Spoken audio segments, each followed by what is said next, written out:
Hello, today I'm going to talk to you about how to use the GoldSim Python bridge, GSPy.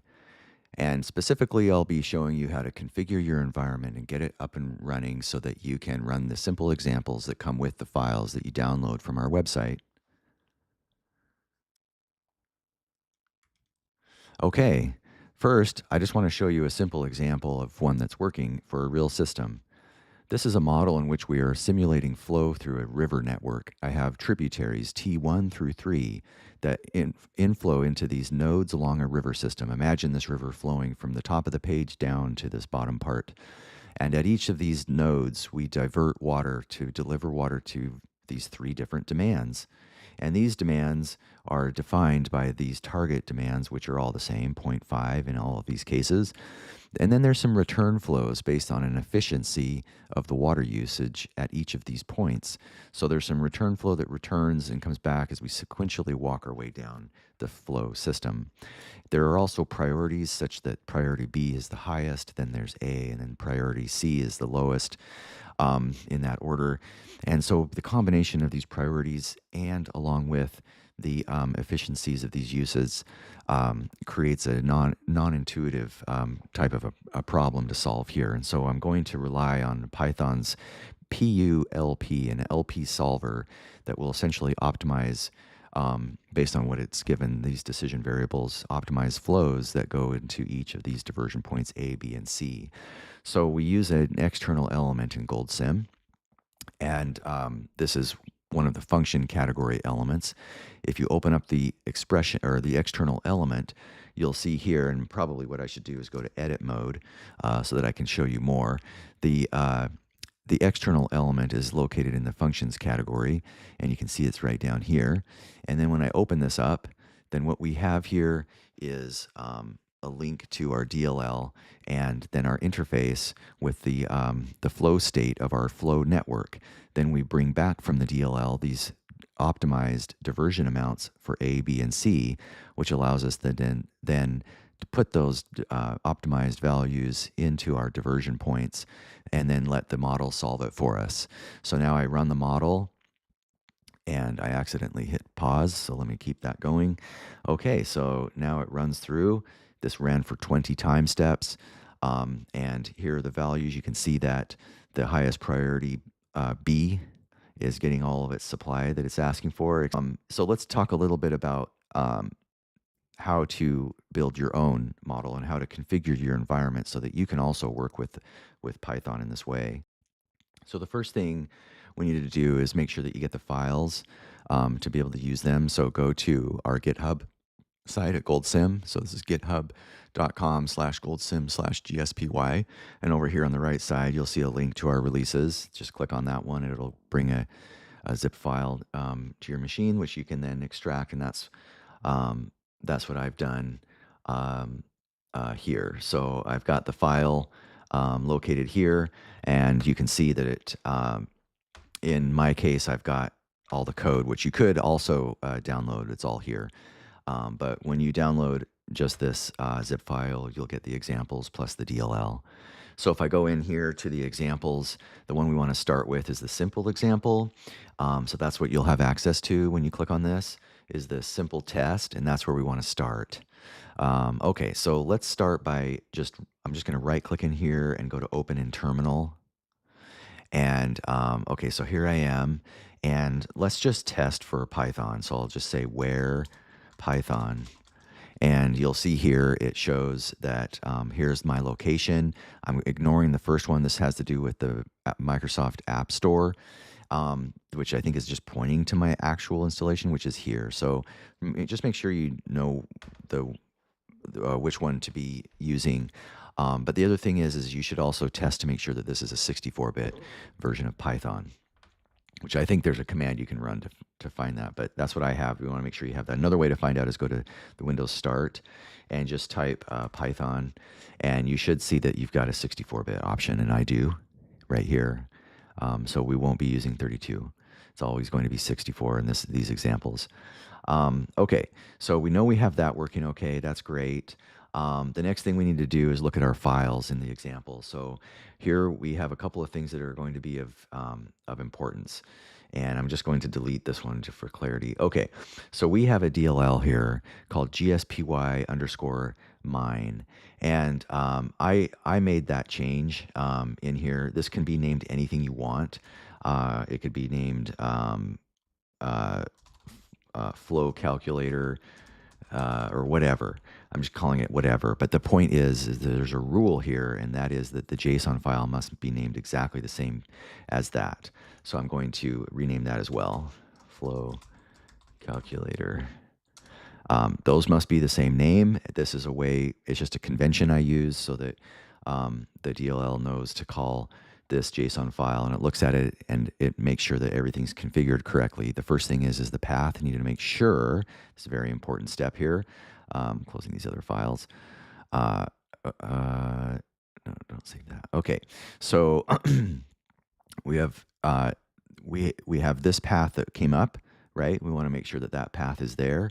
The next thing is the script. Where is your Python script? And in our case, our Python script is this one right here, scalar to scalar. That's the example.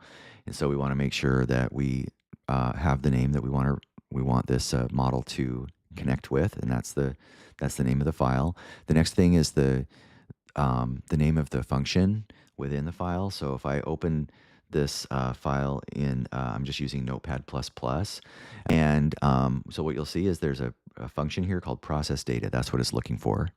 The next thing is the log level. You can adjust this to whatever. In our documentation, it tells you about the levels.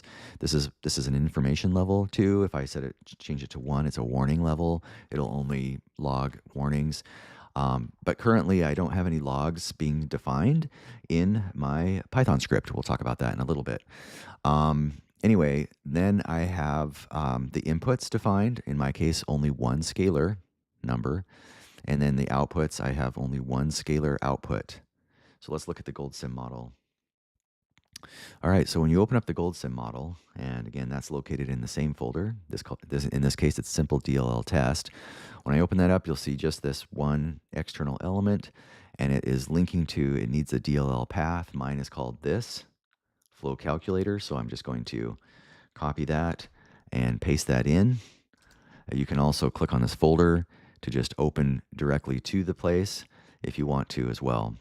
But I'm doing a relative path because the file is located in the same place. Don't change the function name. This is not related to the function inside of the Python script. Just leave that as is. This is going to be looking over at the DLL. Let's not worry about that, but it will always stay that way. Next is the interface, and this is where we put in the inputs from the GoldSim model that need to be sent out to your script. In this case, I have just one number. I've hard-coded the number in the interface, which is unusual. Typically, you would put in a data element, or you'd have some output in a real model. This is an output of your GoldSim model, right? And it would have some value. In my case, I'm just typing in a number, but imagine you have an output in your model, right? And it would then just link here. It just needs to be scalar is all.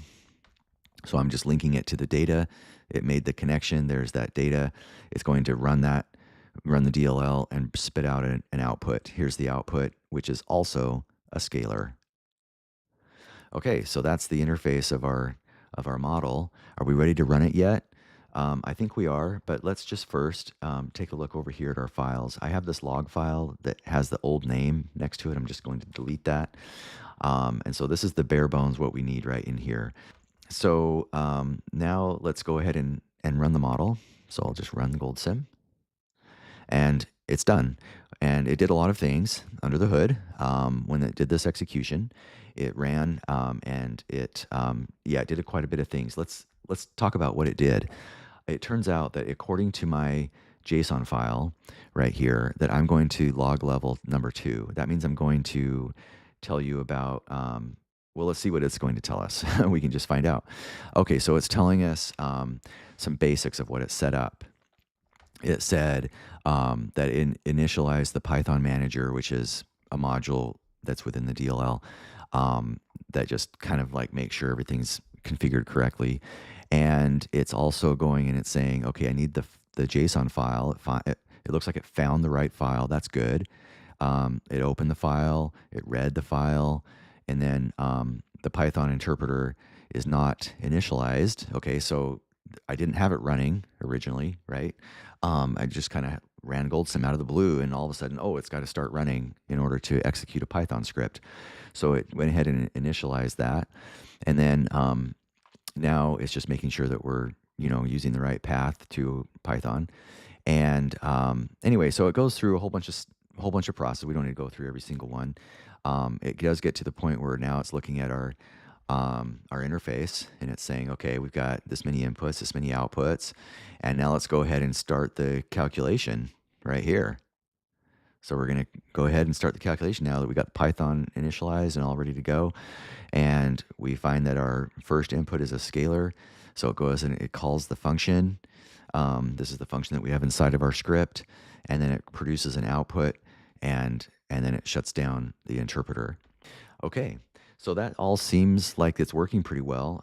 One thing we can do is we can go back to our JSON file, and we could say, I don't need to show all that information. I'm going to go down to a level 1, and then rerun that.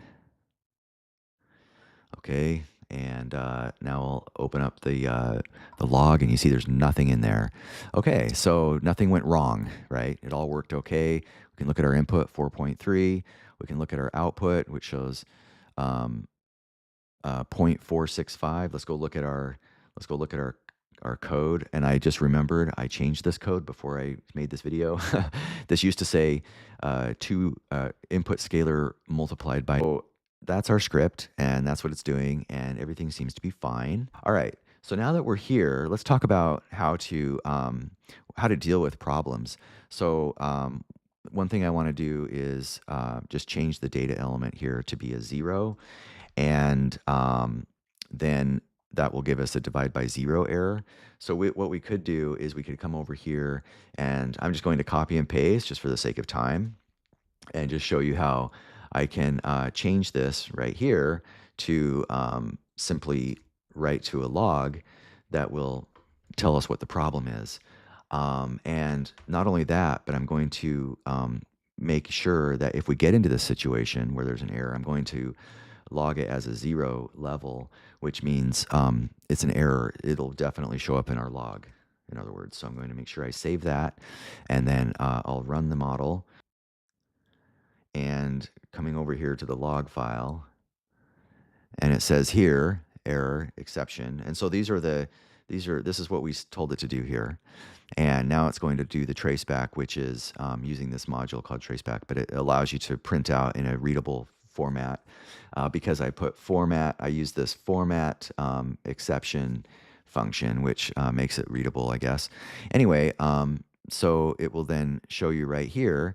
It says right here, float division by 0. So that's really nice that it's able to report errors to us in that way. The other thing you'll want to do is check the other examples. So just open the other examples that this comes with.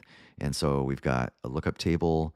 And so you just go in there and just run it and make sure that it can run as well.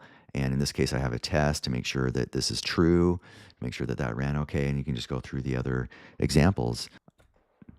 And hopefully you can start using GoldSim right away and making good use of your Python scripts that you want to interact with your models.